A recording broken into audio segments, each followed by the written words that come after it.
Hello everyone, for today's video gagawa tayo ng sambusa. Ayan guys, dahil malapit na ang Ramadan. So ayan, kumuha tayo ng bowl, ilagay natin ang cheddar, ayan, mozzarella cheese, halloumi cheese, parsley, coriander, tapos ilagay rin natin ang cheese triangle. Pagkatapos maglagay tayo ng simsim black or soda bean. Ayan guys, pagkatapos ating i-mix yan or ating ganyanin mo, maggamit na lang tayo ng gloves. Ayan guys, so ay, ganyan lang kadali, madali na. Tapos yung yung halloumi, pinirito ko pala yan bago ko nilagay dyan. So ayan guys, ayan ang sambusa natin.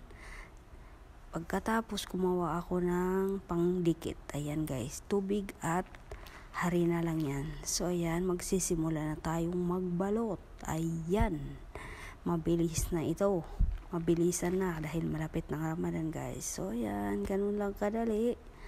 So try nyong gawin to para hindi tayo magsura-sura pagdating ng Ramadan. Kaya mag-advance na tayong gagawa nito, kasi pag hindi tayo gagawa ngayon pagdating ng Ramadan, nako po, di ba, maras katil syugul. So ayan na guys, dahil nalagay ko na dyan sa plastic, so ilalagay na natin ng freezer. So ang ginawa ko dyan, balitag 15 pieces yan. So ayan, bye.